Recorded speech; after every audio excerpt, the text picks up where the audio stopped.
Welcome back to my YouTube channel and welcome to another video.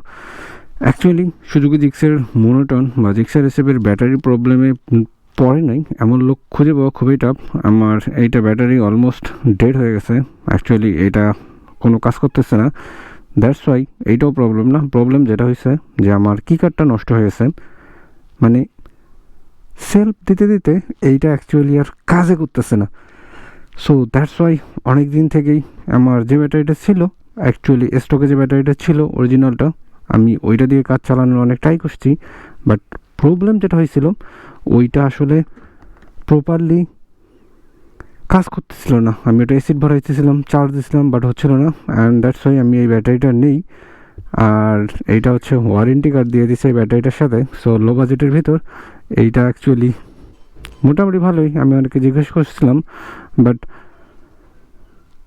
শোরুমে যে ব্যাটারিটা পাওয়া যায় ওই ব্যাটারিটার প্রাইস হচ্ছে অনেক বেশি, প্রায় 2000-2500 টাকার মতো পড়ে যায়। বাট এই ব্যাটারিটা আপনি অনেক কম বাজেটের ভিতরেই পেয়ে যাবেন। সো আমি বলতেছি এটার প্রাইস, আপনারা ভিডিওটা দেখতে থাকুন এবং ব্যাটারিটা সম্বন্ধে আমি আরও কিছু বলবো। আর ব্যাটারিটা আমি নিজেই ইনস্টল করব, আর এইটা ইনস্টল করা খুবই সহজ। সো আপনারা বাইকের জাস্ট সিটটা খুলবেন অ্যান্ড সিটের নিচে আপনাদের যে টুল বক্স আছে এই টুল বক্সের ভিতরেই আপনারা স্ক্রুড্রাইভার পেয়ে যাবেন।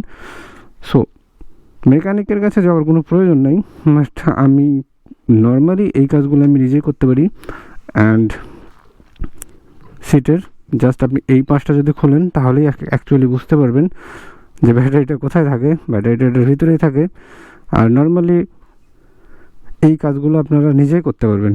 সো মেকানিকের কাছে যাওয়ার আসলে প্রয়োজন নেই। আপনাদেরও একটা এক্সপিরিয়েন্স হবে যে বাইক যদি কখনো নষ্ট হয়ে যায় বা প্রবলেম হয়ে যায় তখন অ্যাকচুয়ালি আপনারা নিজেরাই চেক করতে পারবেন। সো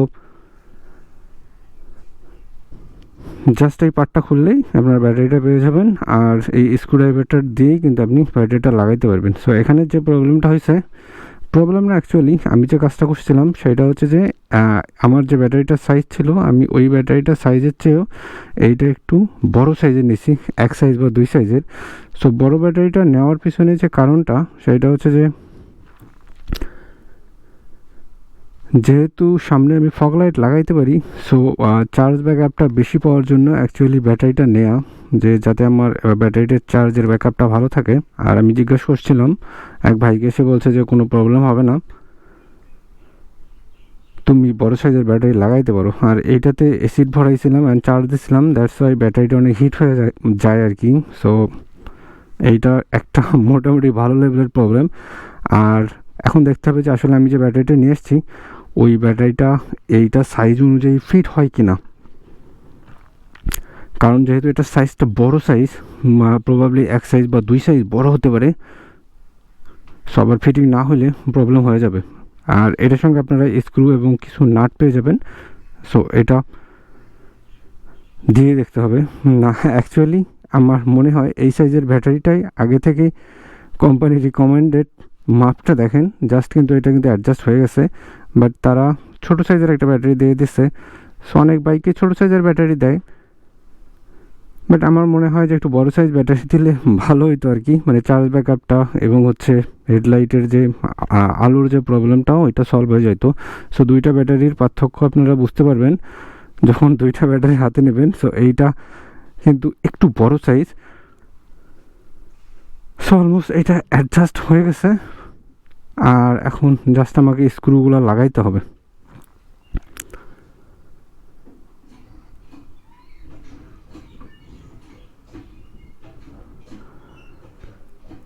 আর একটা যে বিষয় সেটা হচ্ছে যে আপনারা খোলার সময় কিন্তু অবশ্যই দেখবেন, সেটা হচ্ছে যে নেগেটিভ পজিটিভ কখনোই আপনারা মিস্টেক করে ফেলবেন না।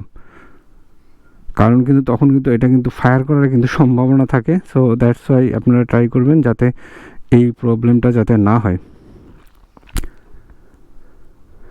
আর ব্যাটারি চেঞ্জ করা বা ব্যাটারির প্রবলেম আপনারা নিজেরাই সলভ করতে পারবেন। সো আর একটা যে বিষয় সেটা হচ্ছে যে অনেকে বলে যে চার্জ দিয়ে বা এসিডটা ভরানোর পরে ব্যাটারিটা ভালো যায়। অ্যাকচুয়ালি ভাই,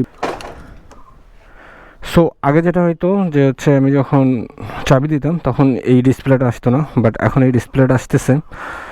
সো জাস্ট 1 কিকে স্টার্ট হয়ে গেছে। সো এটা একটু রাইড করি, অ্যান্ড রাইড করতে করতে আপনাদের সঙ্গে কিছু এক্সপিরিয়েন্স শেয়ার করি অ্যাকচুয়ালি ব্যাটারির বিষয়ে।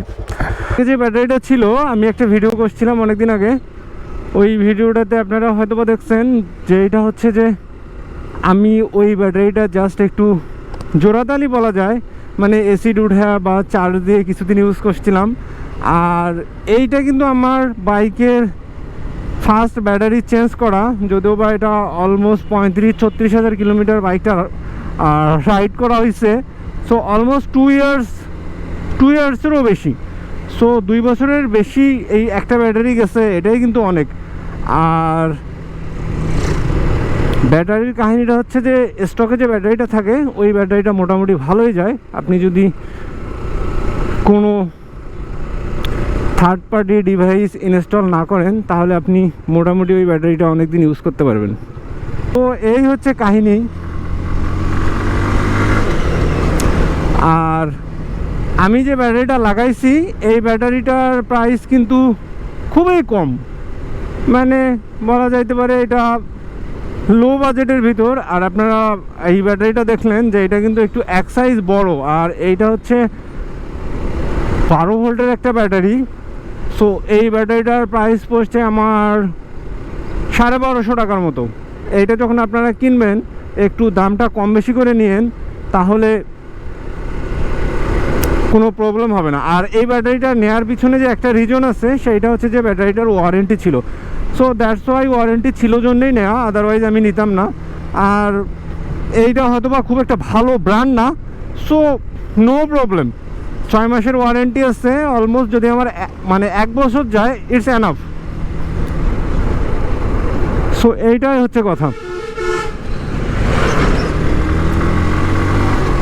আর ব্যাটারি নিয়ে প্যারা ভাই, যারা আসলে সেলফ রাইডে মানে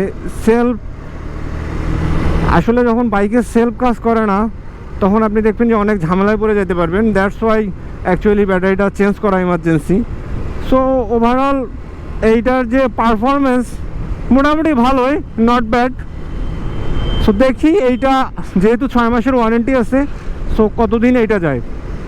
সো এই ছিল আজকের ভিডিওস, আপনারা হয়তো বা বুঝতে পারতেছেন। সো এই ব্যাটারি নিয়ে যদি কোনো কোশ্চেন থাকে আপনারা অবশ্যই কমেন্ট করবেন, আর ভিডিওটি যদি ভালো লাগে থাকে একটা লাইক দেবেন। So thank you watching my videos.